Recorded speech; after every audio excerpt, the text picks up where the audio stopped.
Let me be direct with you right now because nobody else in this media landscape seems to want to be. Putin's land bridge to Crimea, the single most critical supply route sustaining Russia's greatest geopolitical trophy, is under attack, and it is losing. The M14 highway, a 600-kilometer corridor that is quite literally the heartbeat of Russian-occupied Crimea, is now within Ukrainian drone fire control. That means convoys are getting hit. That means supply chains are breaking down. That means the military infrastructure holding together Russia's occupation of the Black Sea Peninsula is being systematically dismantled, not in a blaze of Hollywood glory, but methodically, surgically, and with a precision that should make every defense analyst in Washington sit up straight. This is the story of how Ukraine is strangling Crimea without firing a single major ground assault, and why every American paying attention to where this war is heading needs to understand exactly what is happening right now in Zaporizhzhia. Before we go any further, if you believe that real analysis, not propaganda and not spin, deserves a wider audience, hit that subscribe button right now and turn on notifications, because this is the kind of reporting that gets buried under celebrity news and political theater, and you being here matters. Let's start with the geography, because you cannot understand this war without understanding the ground beneath it. Crimea is a peninsula jutting into the Black Sea. Russia seized it illegally in 2014. And ever since, the fundamental problem for Moscow has been this: how do you keep a peninsula supplied, armed, and militarily sustained when the country it used to connect to has become your enemy? The answer was infrastructure, specifically 2 lifelines. The Kerch Bridge, a massive crossing linking Crimea to Russian-controlled territory across the Strait and the M14 highway, a 600-kilometer road corridor running through Mariupol, Berdansk, and Melitopol straight into the peninsula. These are not just roads and bridges. These are the circulatory system of an occupation. Troops, ammunition, fuel, food, air defense batteries, missile systems, replacement parts, medical supplies. Everything Russia needs to maintain its grip on Crimea travels through one of these 2 routes. Now, here is what most of the Western media is not telling you clearly enough. The Kerch Bridge is damaged. It has been struck multiple times. Its capacity is limited. It is not a reliable high-volume supply route, which means operationally the M14 land corridor is doing the heavy lifting. It is not one of several options. It is the option. It is the irreplaceable backbone of the Russian occupation, the road that makes the whole thing possible. And right now, Ukraine has brought sections of that road under drone fire control. Let that sink in for a moment. Ukraine is not just threatening this road. It is not just positioning forces near this road. It is actively making this road dangerous, striking convoys, disrupting supply runs, forcing Russian logistics commanders to reroute, delay, and improvise in ways that cascade into real operational consequences at the front line. The Russian military has poured enormous resources into defending this corridor. The 58th Combined Arms Army is there. Motorized infantry divisions are there. VDV airborne divisions, Russia's elite paratroopers, but are there, including the 11th VDV Brigade. These are not garrison troops sitting in a quiet backwater. These are frontline warfighters being burned up defending a road, and the Kremlin made a deliberate, conscious decision to deploy them there, even at the cost of weakening its primary offensive push toward Pokrovsk in Donetsk. Read that sentence again and let it register. Russia pulled elite forces away from its main attack to defend a highway. That is not the behavior of a military that is winning. That is the behavior of a military that is terrified of what happens if it loses. So let us talk about what happened in January and February of 2026. Because this is where the current phase of this story begins. And it is not the story Russia wanted to tell. Russian forces launched what they framed as successful deep infiltrations into the Zaporizhzhia region. Pushing towards settlements like Vasilivka and Novoya, they achieved small gains. They pushed Russian military bloggers, the so-called Z bloggers, who function as a kind of crowdsourced Kremlin propaganda network, into a frenzy of celebration. Russia was advancing. The buffer zone was expanding. Zaporizhzhia was going to fall. That was the narrative. And like most Russian military narratives since February 2022, it was wrong. Ukraine counterattacked. The Ukrainian General Staff pulled the 153rd Mechanized Brigade out of Kherson and redeployed it to reinforce the 128th Mountain Assault Brigade along the Stepova-Mali-Sherbachy axis. Ukrainian military intelligence special forces, the GR's most experienced operators, were directed toward the critical Stepnersh. And here is what that tells you if you understand how military decision-making works.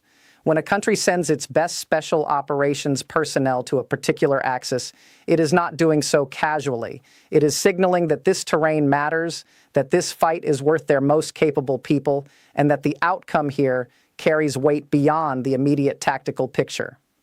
Since January of 2026 alone, Ukraine has recaptured approximately 65 square kilometers of territory in the Zaporizhzhia direction. That is not a skirmish. That is a sustained, grinding reversal of Russian gains by a force that was supposed to be on its back foot. Stinohersk, a town sitting roughly 25 kilometers south of the city of Zaporizhzhia, has become the focal point of one of the most intense battles on the entire front. Russia needs Stinohersk. It is a platform for advancing northward toward the city of Zaporizhzhia itself. And taking that city would be a catastrophic psychological and strategic blow for Ukraine. So Russia has poured its elite units into this fight. VDV brigades, Marine Corps units hastily redirected from the Donetsk front, the works. And after 7 months of fighting, Russia has failed to meaningfully advance. Ukrainian forces have made significant progress inside Stinohersk itself, pushing Russian positions back in the town's center and northern sectors. The counterattack and consolidate cycle that Ukrainian commanders have refined over 3 years of brutal warfare is working. Russia throws everything it has at Stinohersk, and Ukraine absorbs it, pushes back, consolidates, and holds. The Russian offensive capacity in Zaporizhzhia is visibly declining. The momentum has shifted, and the evidence for that is undeniable. But here is where this story becomes genuinely fascinating from a military perspective. And here is where you start to understand that Ukraine is fighting this war on a completely different intellectual level than its opponent. While Russia was focused on Stinohersk, while its intelligence apparatus was watching the obvious front line, Ukraine was preparing something else, something secret, something surgical, and something that succeeded precisely because Russia's entire attention was pointed in the wrong direction. According to detailed reporting by the KAV Independent, Ukraine launched a significant counteroffensive operation at the intersection of the Zaporizhzhia and Dnipropetrovsk regions. A large-scale operation that was kept so tightly classified that in a brigade of over 2,000 soldiers, only about 10 people knew it was coming. 10 people in a military force of thousands. That is operational security at a level that most professional armies in the world struggle to achieve. And it is worth pausing on why that matters so much in this particular war. Because this is not the wars of the 20th century. This is not a conflict where you can mass your forces behind a large line and move under the cover of darkness and hope the enemy does not notice. Every field, every road, every trench in this war is being watched by drones. Russian drones, Ukrainian drones, commercial satellites, military reconnaissance systems. The battlefield is transparent in a way that no previous generation of soldiers has ever experienced. And in that environment, the ability to conceal intent, not just movement, but purpose, not just troops, but plan, is perhaps the single most decisive military advantage that exists. Ukraine achieved that concealment before the infantry moved a single step. Ukrainian forces spent weeks systematically neutralizing Russian artillery. Approximately 150 Russian artillery units were identified in a roughly 30-kilometer stretch between Hulipol and Barov. Those guns were targeted and suppressed before the ground assault began. Artillery strikes and drone operations worked in coordinated sequences. Even the weather cooperated. Fog rolled in, concealing Ukrainian movements and positions from overhead observation. And then the attack happened, and Russian commanders discovered something they were not prepared for. Ukrainian assault units materializing behind Russian lines, not at the front, behind it. According to Ukrainian commanders, Russian forces believed the initiative was still theirs until attacking units appeared in their rear areas. That is not just a tactical success. That is an intelligence failure of the first order on Russia's part. Russia had drones in the sky.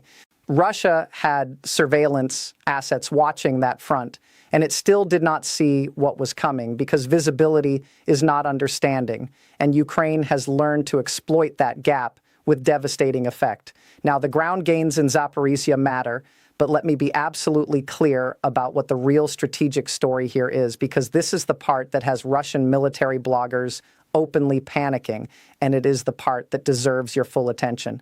The real blow Ukraine is striking is not on the front line. It is 100 kilometers behind it.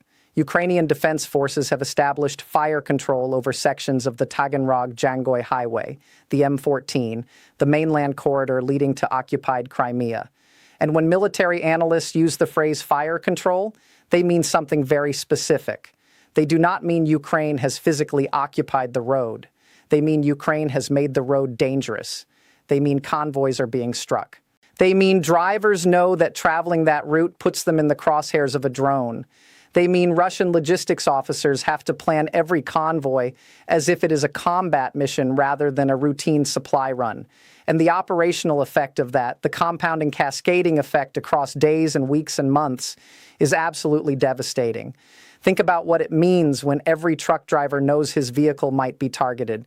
Think about what it means when fuel shipments are delayed, when ammunition runs arrive incomplete, when air defense batteries cannot be repositioned quickly because the roads are too dangerous to move convoys on openly. Every delayed truck translates directly into less fuel at the front, fewer artillery rounds for Russian gun crews, less flexibility for commanders trying to plan and execute operations. The logistics network does not need to be physically destroyed to collapse operationally. It just needs to be disrupted enough often enough to degrade the tempo of everything downstream. And Ukraine is achieving exactly that at scale using drones that cost a few $1,000s to target systems and convoys worth millions. The Institute for the Study of War, ISW, confirmed in its May 9th assessment that Ukrainian forces are conducting effective strikes more than 100 kilometers deep into areas that Russia had previously considered safe rear territory. 100 kilometers. That means the Russian concept of a secure rear, a protected zone where logistics can flow freely, where troops can rest and rotate, where equipment can be maintained and staged. That concept no longer exists in southern Ukraine. It has been eliminated by Ukrainian drone capability. And then on the night of May 5th to 6th, Ukraine demonstrated exactly what it intends to do to the far end of that corridor.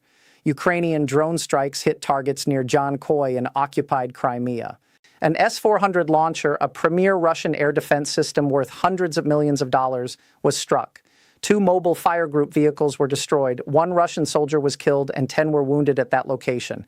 But the main strike targeted the Jankoi railway station. And this is where the strategic picture becomes unmistakably clear. 5 Russian soldiers killed, 5 wounded, a locomotive destroyed, multiple freight cars damaged.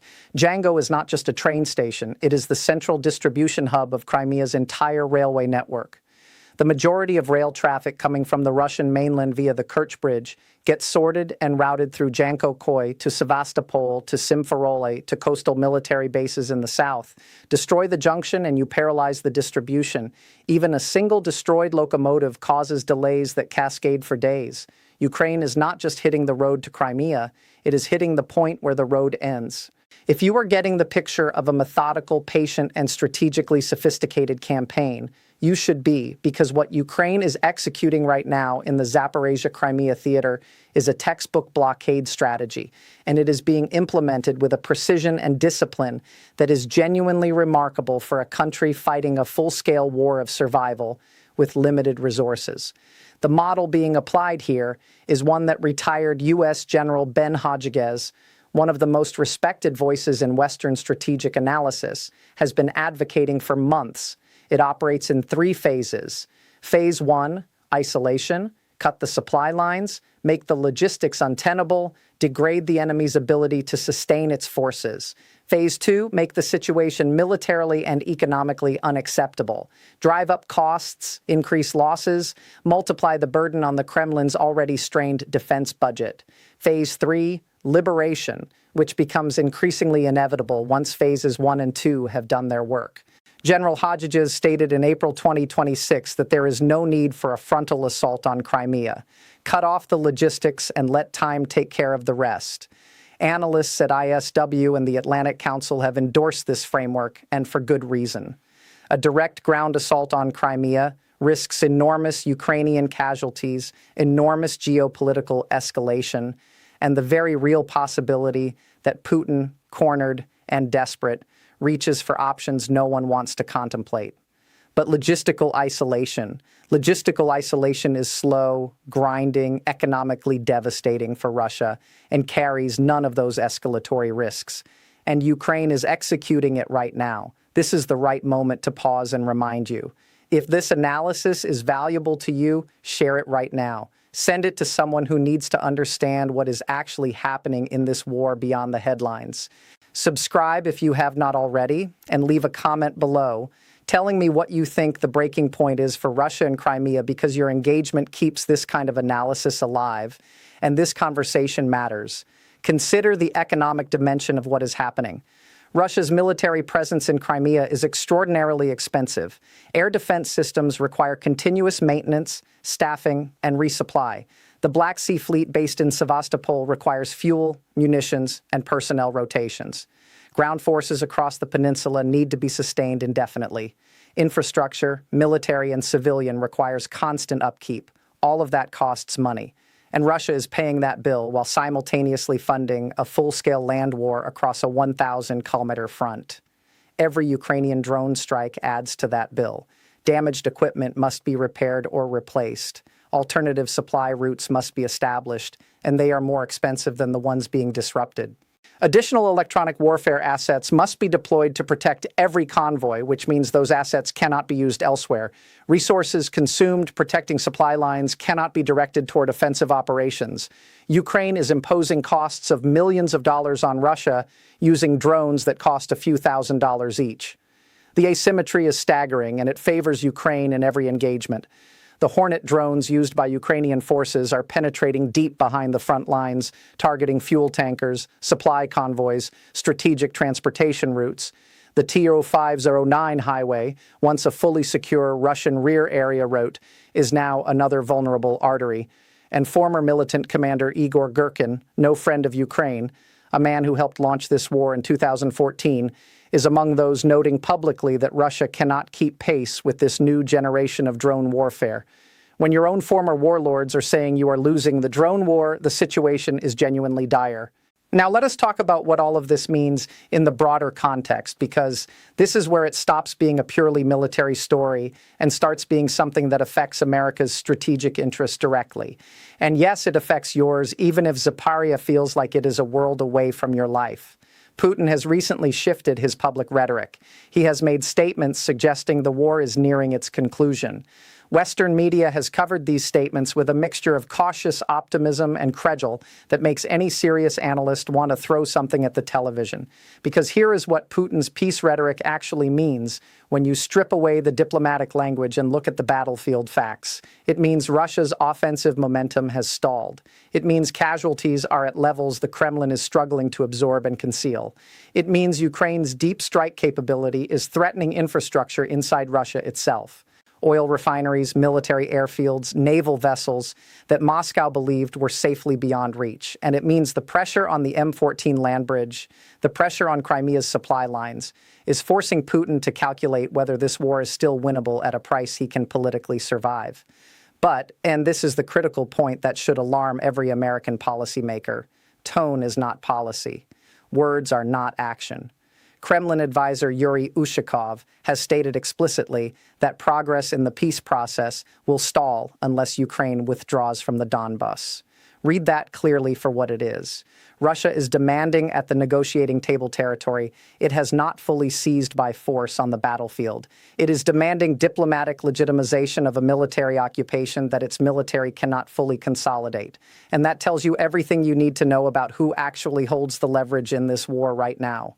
If Russia were genuinely dominant, if the momentum were truly on Moscow's side, Ukraine would have no cards to play at a negotiating table.